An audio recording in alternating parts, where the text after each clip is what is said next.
As we go along, feet on the ground, head in the sky. It's okay, I know nothing's wrong. Whoa, well, I got plenty of time. Whoa, well, you got light in your eyes, and you're standing here beside me. I love the passing of time. Never for money, always for love. I come up and say goodnight, say goodnight, say goodnight, say goodnight. Home, where I wanna be, but I guess I'm already there. Well, I come home, she lifted up her wings. I guess that this must be the place. Well, I can Tell one from another. Did I find you or you find me? I found you. There was a time before we were born. If someone asked, this is where I'll be. Where I'll be. Whoa, we drifting in out. Whoa, singing to my mouth. I love all those kinds of people. You got a place with a view. I'm just an animal, to share the same space for a minute or two. And you love me till my heart stops. Love me till I'm there. Eyes that light up, eyes that do you. Cover up the black spot, hit me on the head.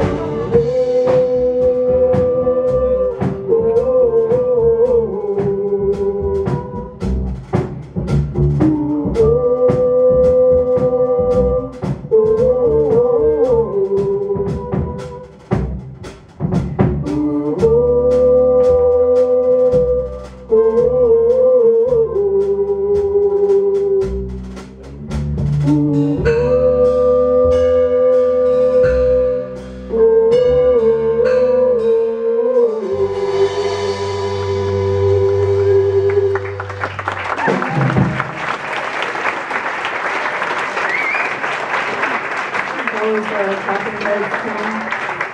I met David Byrne once. It was really awkward. Were you sophomore? I was bad. No. It was at a conference, and anyway.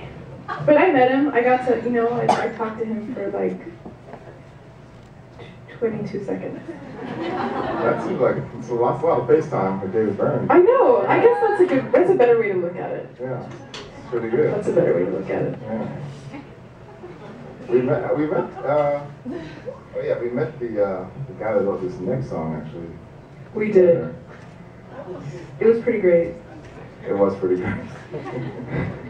So we were down at City Hall in San Francisco getting our business license.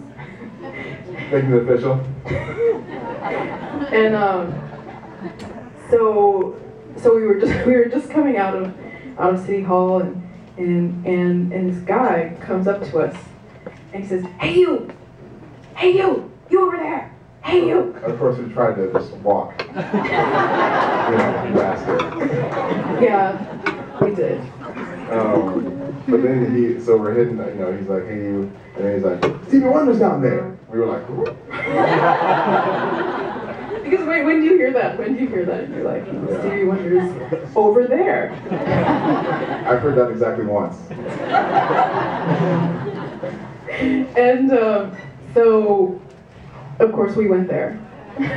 No, so he said, there's a, 1 block away, there's a place called the Lighthouse Center for the Blind, and Stevie Wonder's in there, and I used to work there, and just tell them that you're going to the store, and they'll let you in, and you can go meet him. It was like a center, it was like a, for like elderly blind people, there's a store, and there's like a school. It wasn't Maybe elderly. people lived there. It wasn't elderly. They were older. Well, anyways, But anyway. so we ran to our car, well, because the CD has Stevie's song on it, so of course we gotta give him a CD. I mean, you would love that, right? That's what we thought. So we ran to our cars, ran to our cars. I was wearing heels, it was hard. So was I. I was wearing heels. It was hard. But we didn't have any CDs. Neither one of us had a CD. Come on. Yeah, so we had to call our friend Peter, who had CDs, and to bring them, and so he agreed, luckily. And so we proceeded to the location, the elderly, and so the guy, he told us that, did you already say that he told us you had to ring the bell? This is locked, they gotta let you in, ring the bell and everything. Yeah. So we get there, and we ring the bell, and the guy opens the door like that much. Yeah. He's like, can I help you? Yeah.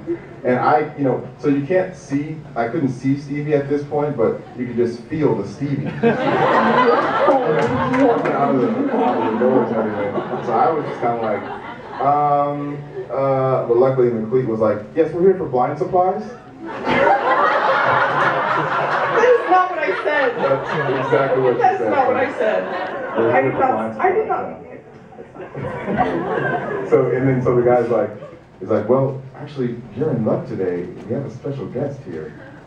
Actually, it's Stevie Wonder. And we were like, what?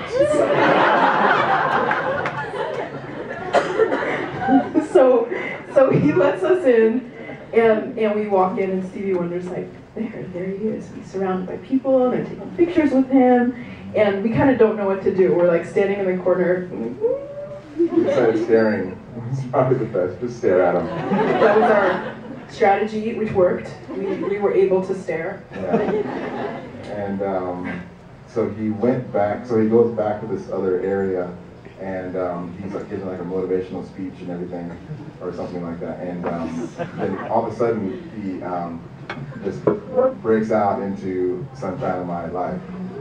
And just acapella, and it just it filled the building. The building. It was filled the building. Amazing. And he didn't need a mic.